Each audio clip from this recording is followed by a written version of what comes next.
Magandang umaga po sa ating lahat.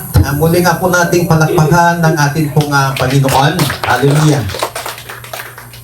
Muli po tayong tumayo bilang paggalang po natin sa salita po ng ating Panginoon.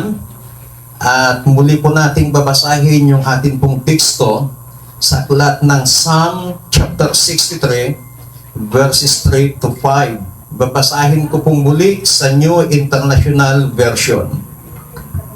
Because of your love is better than life, my lips will glorify you.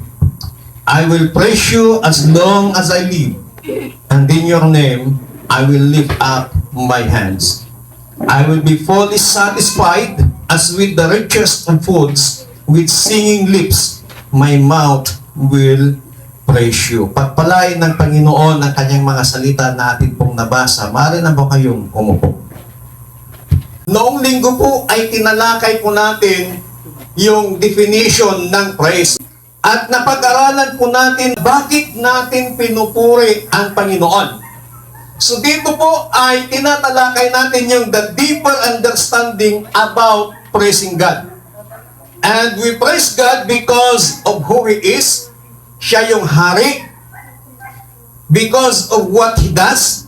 May mga ginawa ang ating pong Panginoon.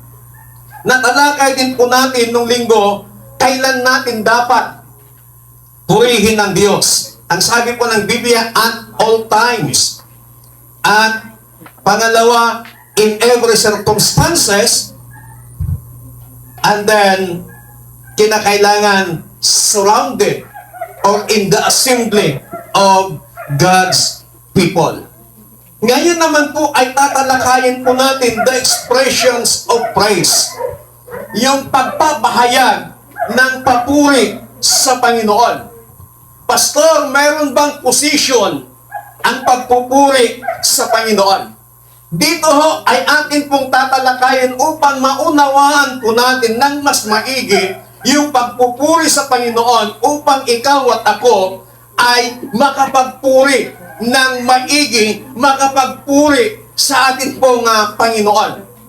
In the Bible, makikita po natin kung babasahin po natin ang salita ng Panginoon, there are many ways of expressing praise to the Lord.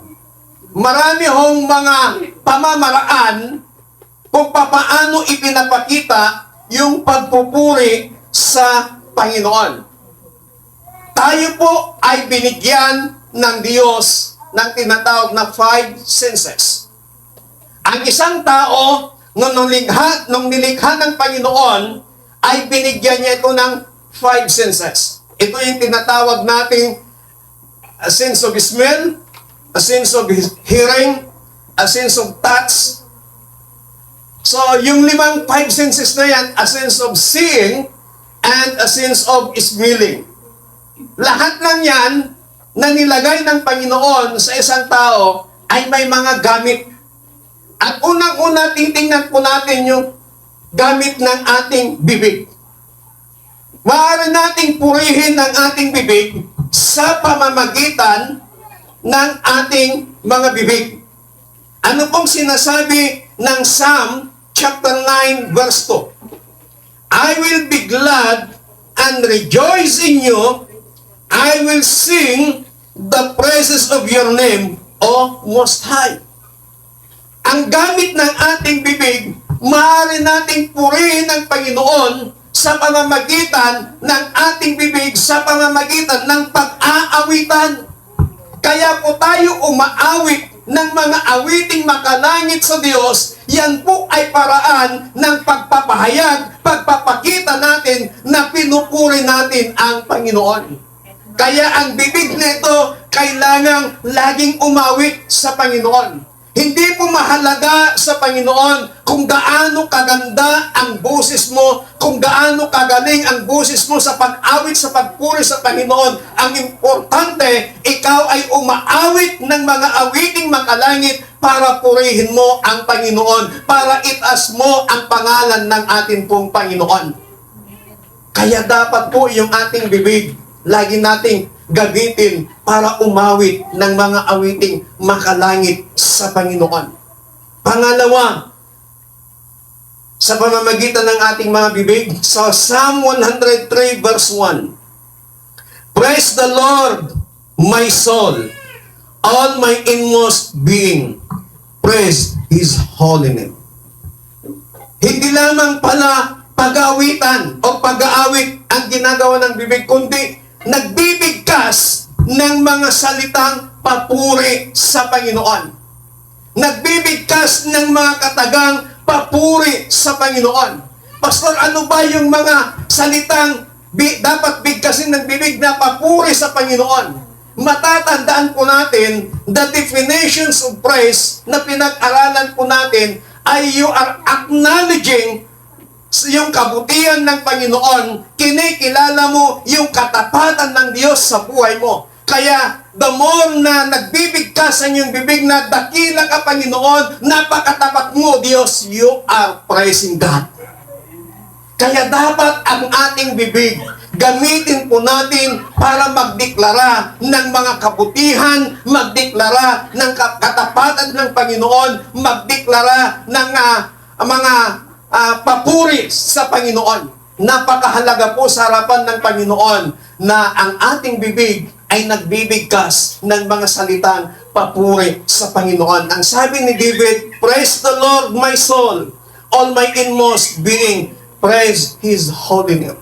Ang dami hong mga kataga na papuri sa ating pong Panginoon. Yung pagbibigkas mo lamang ng Hallelujah! Praise the Lord! Oh God! Hallelujah! You are praising God. Yung mga ganong simpleng kataga lamang, ikaw ay nagpupuri na sa Panginoon. Yung pagbibigkas mo ng Hallelujah! Purihin ka, O Diyos! You are praising God. Kaya yun pala ang ibig sabihin ng papuri sa Panginoon. Pangatlo na pagpupuri sa Panginoon sa pamamagitan ng ating mga bibig, ang sabi po dito sa Psalm 47 verse 1, Clap your hands, all ye nations, shout to God with cries of joy. Shouting. Kaya pala tayo pinapasigaw ng sinumang tumatayo sa harapan na isigaw natin ang hallelujah, isigaw natin purihin ka Panginoon, isigaw natin ang pangalan ng Diyos. Shouting, pagpurihan sa Panginoon. Amen. Hindi yung pagsigaw na pambubulyaw mo sa tao, hindi po yung papuri sa Diyos. Yung pagsigaw na isinisigaw mo, yung pangalan ng Diyos, isinisigaw mo ang salitang hallelujah, praise the Lord. Pinupuri mo ang Panginoon sa pamamagitan ng iyong bibig. Ano pong sabi ng Biblia? Shout to God with cries of joy. Sumigaw ka sa Diyos, ang sabi niya, nang may pag-iyak ng kagalakan. Kaya kapag ikaw ay nagagalak, yung patuto kanina ni nanay, napaiyak siya sa kagalakan, praise the Lord, that is praising to God. Amen. Amen. Palakpakan natin ang Panginoon. Itinuturo ko po ito para mas lalo nating maunawaan na ang pagpupuri sa Panginoon ay hindi lamang pala pag-awit ng mga masasayang awitan, kundi may mas malalim pa pala na ang ibig sabihin ng praise. Pangalawa po na expressions of praise. Yung una kanina sa pamamagitan ng ating mga bibig, pangalawa, sa pamamagitan ng ating mga kamay. Ano pong ginagawa o ano pong gamit ng kamay sa ating pagpupuri sa Panginoon? Psalm 63 verse 4. Ang sabi ni David, I will praise you as long as I live, and in your name I will lift up my hands. Lifting up our hands. Yung pagtaas ng ating kamay sa Panginoon, that is praising to God. Na kahit hindi mo man alam yung ipinapaawit every Sunday worship celebration, hindi mo man alam yung mga ipinapaawit sa bawat convention, sa bawat fellowship, sa bawat seminars, as long as na itinataas mo ang iyong kamay sa Panginoon, you are praising God. Yung pagtaas ng Panginoon, ibig sabihin, pagsuko. So habang itinataas mo yung kamay sa Panginoon, isinusuko mo ang yung buhay sa Panginoon, and then you are praising God. Pangalawa po, sa Psalm 47 verse 1, clap your hands, all ye nations. Shout to God with cries of joy. Yung pagpalakpak. Habang tayo po ay umaawit, pumapalakpak po tayo sa Panginoon. Kaya dapat po, pag pumalakpak po tayo para sa Panginoon, may sounds po yung palakpak natin. Amen? Yung malakas yung palakpak mo, naririnig yung palakpak mo. At may dalawang klase ng palakpak. Kapag ang palakpak po ay ganyan, pag sinabing palakpakan natin ng Panginoon, ganyan sa taas, para sa Panginoon yan. Pag palakpak para sa tao, ganito po sa baba. Kaya pag pumapalakpak tayo sa Panginoon na pinagsabay-sabay, sa taas po natin ipinapalakpak ang ating kamay. Amen? Amen. Kaya habang tayo umaawit naman, habang tayo sumasayaw, pumapalakpak, dapat yung ating kamay, may sounds din po pag pumapalakpak po tayo sa pamamagitan ng pagsabay sa mga awiting makalangit. Amin ho ba? Yes. So yun yung sinasabi ng Biblia, clap your hands, all ye nation. Pastor, nation yung ginamit niya dyan.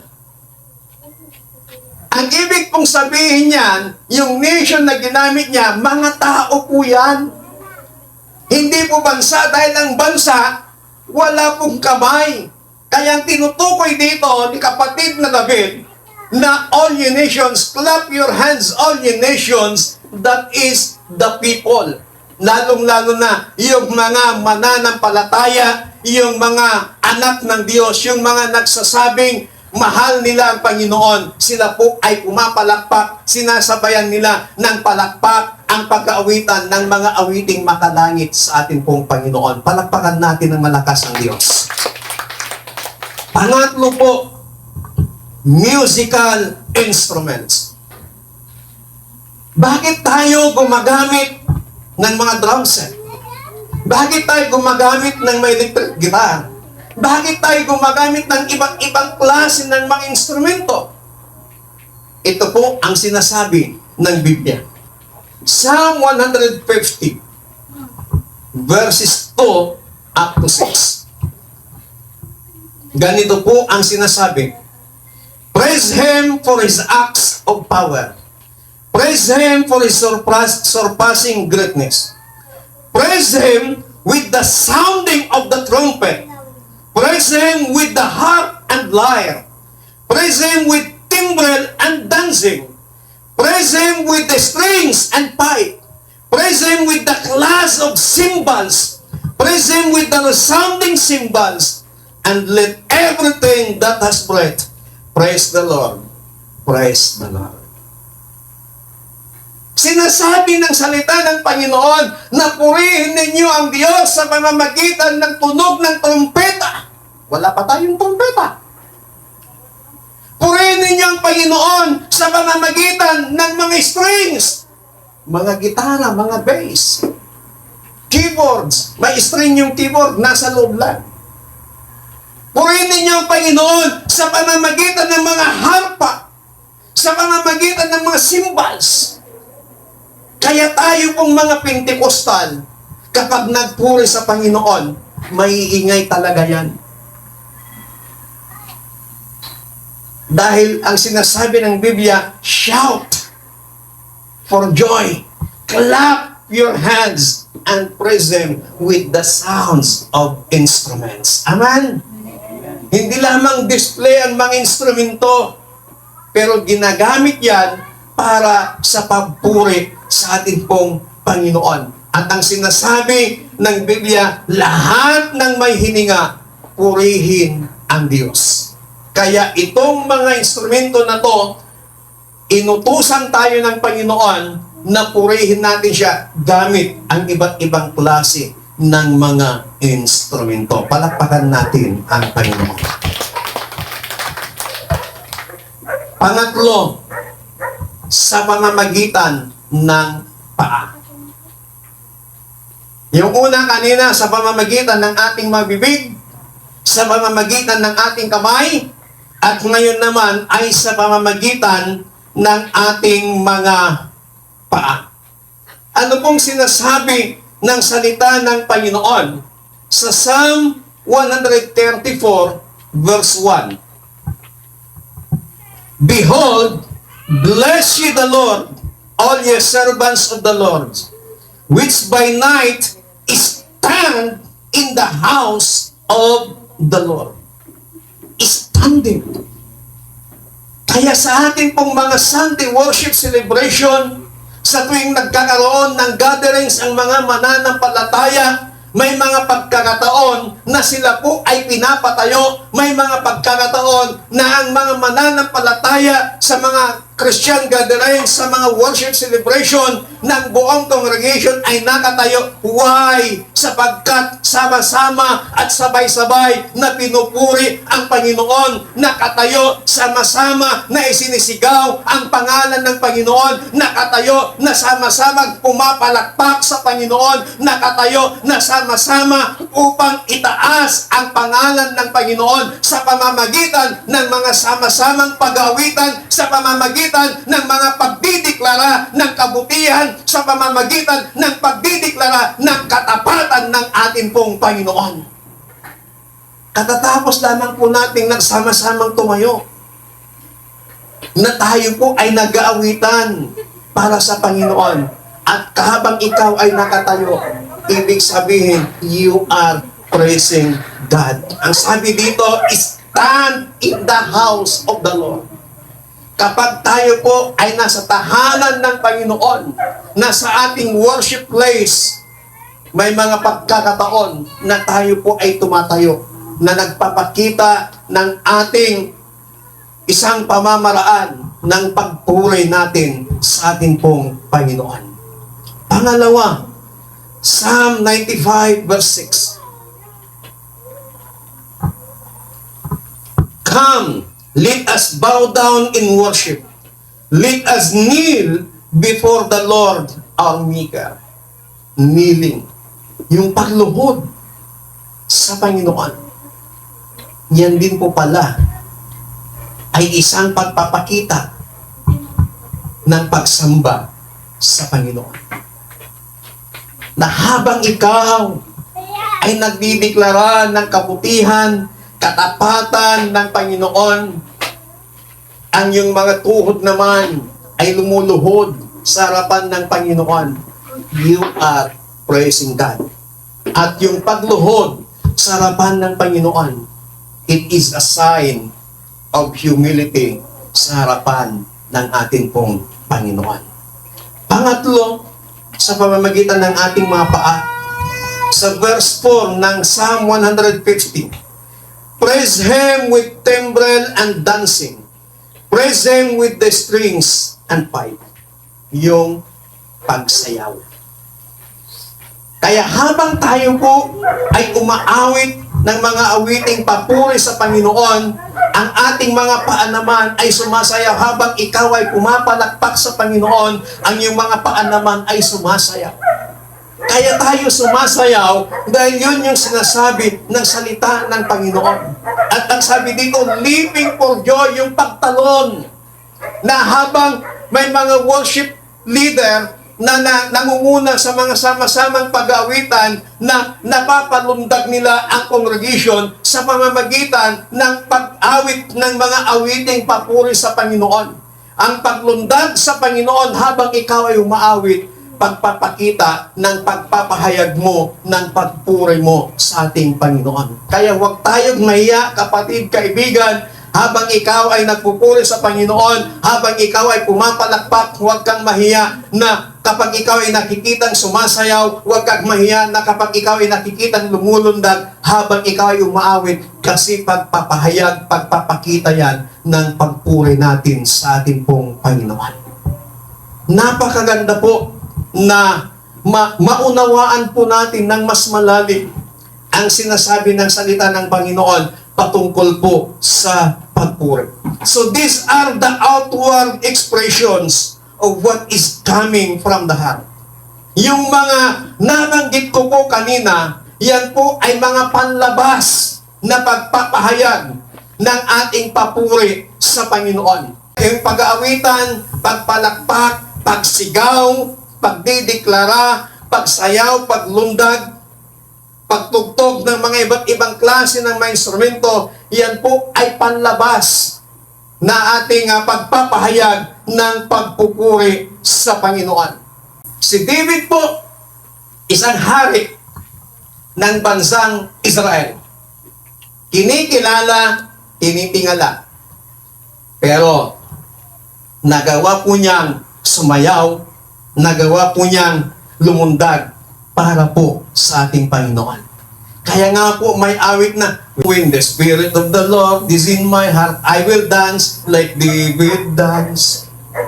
At sana po, sa umagang ito, mga kapatid, sa ating pagpupuri sa Panginoon, huwag po tayong maiyak. Amen. We also praise God every time we speak about Him to others. Yung pagdideklara mo lamang sa ibang tao, God bless you, ate, God bless you, kuya, pinupuri mo na ang Panginoon. Amen. Habang ikaw ay nagdideklara ng pagpapala sa iba, you are praising God. Huwag mong isipin, nagdideklara ako ng God bless you, kapatid, God bless you, sister, paano naman ako? Kapatid, kung ano man yung binibitawan mo, bumabalik sa iyo. Amen.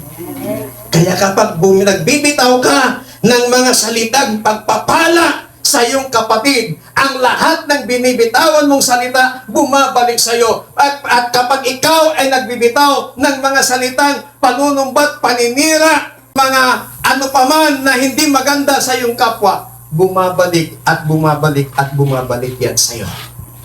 Kaya dapat ang laging bigkasin ng ating bibig sa ating mga kapwa, mananampalataya man o hindi, always declare the blessing of God. Always declare the goodness of God. Always declare ng katapatan at kagalingan ng Panginoon. Amen. Amen. Sana po sa umagang ito ay nauunawaan natin ng malalim yung ibig sabihin ng pagpuri sa Panginoon. Nilikha ka, nilikha ako, nilikha tayo ng Panginoon upang may magdeklara ng pagpuri sa Kanya. Tayong lahat ay nilikha ng Diyos upang ating purihin, upang ating itaas ang dakilang pangalan ng ating Panginoon. Wala tayong ibang itataas kapag tayo po ay nagpupuri maliban ang pangalan ng ating Panginoong Diyos, sapagkat Siya lamang ang karapat-dapat na papurihan. Siya lamang ang karapat-dapat na tumanggap ng lahat ng papuri sa lahat ng mga nangyayari sa ating pong buhay. Uulitin ko po, iwan ko kung nabasa na po ninyo, yung naging trending sa social media, yung isang sikat na vlogger na may nag-comment, nag-message sa kanya, nang sinabi sa kanya, nakakatuwa naman po, tinatamasa mo yung blessing ni God. Alam niyo ho, yung sinabi nito, hindi galing sa Diyos. Kasi pinagpakuran ko ang lahat ng yan. Ang sinabi pa ng taong ito ay parang napaka-unfair na nagpagod ka nga, pinagpaguran mo yung lahat ng nangyayari sa buhay mo, pero ang papuri sa Diyos. So itong taong ito, habang binabasa ko yung kanyang sinasabi, hindi niya alam yung kanyang sinasabi. Eh kung hindi ang Panginoon na nagbigay ng lakas, hindi niya natamo kung ano man siya ngayon. Saka lang niya siguro maisip, saka lang niya siguro ma-recognize that there is God in heaven kapag ibinagsak siya ng Panginoon. Ang Diyos naman, gumagawa at gagawa ng paraan upang ang tao ay ma-recognize niya na may Diyos. na habang ang isang tao itinatakwil niya, habang ang isang tao ay hindi niya kinikilala na mayroong Diyos, habang ang isang tao na inaangkin niya ang lahat ng kanyang tinatamasa sa buhay ay galing sa kanyang pagsusumikap, galing sa kanyang mga sakripisyo, darating ang araw kapag ang Diyos ang gumawa ng paraan. Walang magagawa ang taong yan kung hindi magpakumbaba sa harapan ng Panginoon. Yung hari sa Babylonia, hindi niya kinikilala ang Panginoon. Nagkaroon siya ng pagmamalabis, nagkaroon siya ng kayabangan. Anong ginangyari? Hindi na siya kumakain that time ng mga gulay o ng mga pagkain ng tao. Ang sabi ng Biblia sa Book of Daniel, damo ang kinakain ng haring ito. Ganun po kapag ibinaba ka ng Panginoon, mapapahiya ka sa maraming tao, mapapahiya ka sa madla kapag ang Panginoon gusto kanyang magpakumbaba. Sa ayaw at sa gusto mo, magpapakumbaba ka sa Panginoon. Kaya wala tayong dapat magawa. Kasi ang sinasabi ng salita ng Panginoon, all praises is due to Him. Lahat ng papuri ay para sa Diyos, hindi po para sa atin. Amen. Amen. Kung ano man yung tinatamasa mo ngayon sa buhay mo, kung ano man yung estado mo ngayon sa buhay mo, pasalamatan mo ang Diyos sapagkat dahil sa Diyos yan. Kahit na ikaw ay naghirap, nagsakripisyo, galing pa rin sa Diyos ang lahat ng bagay na meron ka ngayon. Dahil kung wala ang Diyos na nagbigay ng buhay mo, wala ka ngayon sa ibabaw ng lupa at wala ka ngayon sa mga bagay na tinatamasa mo. But because of God, you are created. I am created. We are created to declare our praise to Him. Kaya huwag tayong mahiya, mga kapatid, kaibigan, na ideklara natin ang mga papuri, pasasalamat natin sa ating buhay na Panginoon. Tayo nga pong lahat ay tumayo. Gusto ng Panginoon ng bawat tao, ang bawat mananampalataya, ang bawat sumusunod sa Panginoon ay magpuri sa Kanya. Muli nga nating awitin yung awit na Here I Am to Worship. At habang inaawit po natin ito yung time na magdideklara tayo ng mga katagang papuri sa ating pong Panginoon. Napakahalaga na ikaw at ako ay magpuri sa Panginoon. Natalakay na natin kanina na maaari nating purihin ng Panginoon sa pamamagitan ng ating mga bibig, sa pamamagitan ng pag-aawitan, pagdideklara ng katapatan at kabutihan ng Panginoon, sa pamamagitan ng pagtaas ng ating mga kamay, maaari nating purihin ng Panginoon. Hallelujah! Kaya sa umagang ito, kapatid, bago tayo lalabas sa ating worship place na ito, sana po naunawaan natin ng maigi ang ibig sabihin ng pagpuri sa Panginoon. Hallelujah! Oh, praise you, Jesus! Step down into darkness. Open my eyes, let me see beauty that made These adore you. All of my strength with you. Here I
to me. I never know.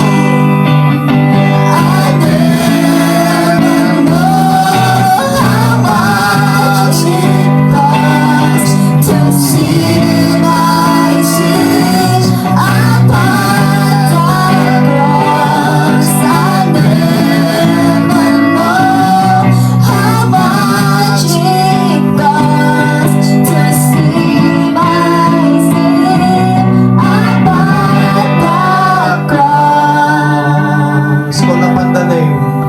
Call upon the name of the Lord and be Yes, Lord. Call upon the name of saved. the Lord and be saved.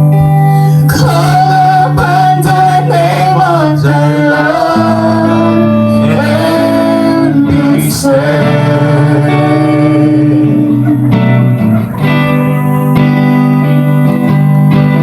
Call upon the name of the Lord and be saved. Call upon the name of the Lord and be saved. Hallelujah. Call upon the name of the Lord and be saved.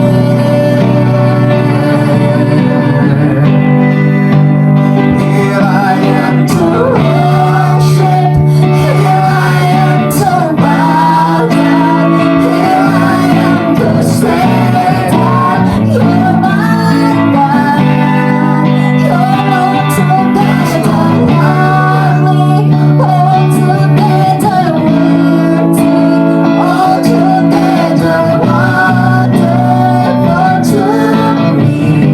Taas po natin ang ating mga kamay sa Panginoon. Here I am to worship, here I am to bow down, here I am to say Yes, Lord. that you're my God. All together worship. You're altogether lovely, altogether worthy, altogether wonderful to me. Here I am. Hallelujah. Here I am to worship, here I am to bow down, here I am to say that you're my God. You're altogether lovely, altogether worthy, altogether wonderful to me. Gusto ng Panginoon, kapatid, sa umagang ito, na ikaw at ako ay maging mapagpuri sa Panginoon.